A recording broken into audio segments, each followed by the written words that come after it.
Surat ગ્રામ્યમાં pre monsoon કામગીરીના દાવાની pole ખુલી ગઈ। કામરેજ વિસ્તારમાં વરસાદના વિરામ છતાં ઓસર્યા નહીં પાણી। સુરતના કામરેજમાં આજે બપોર સુધીમાં વરસ્યો છે માત્ર 2.5 ઇંચ વરસાદ। 2.5 ઇંચ વરસાદમાં નવાગામ પાસોદરા રોડ પાણીથી લબાલબ ભરેલો છે। સરલ હાઇટ્સ બિલ્ડિંગ વિસ્તારમાં રોડ રસ્તા ઉપર પાણી ભરાયા। વરસાદી પાણી ભરાતા વાહન ચાલકો અને સ્થાનિકોને ભારે હાલાકી પડી। 2.5 ઇંચ વરસાદમાં પાણી ભરાતા સ્થાનિકોમાં આક્રોશ જોવા મળ્યો। જુઓ આ દ્રશ્યો જોઈ શકાય છે। માત્ર 2.5 ઇંચ વરસાદ વરસ્યો છે।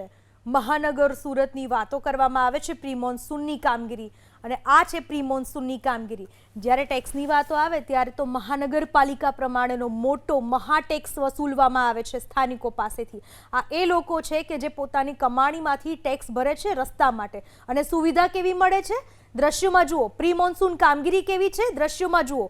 ગટરો બેક મારે છે, રસ્તા તો સરસ મજાના ડિસ્કોથેક જેવા બનાવેલા છે, અને મોટા ઉપાડે મહાનગરપાલિકાની વાતો કરે છે, પ્રી મોન્સૂનની કામગીરીની વાતો કરે છે બેશરમ પાલિકા।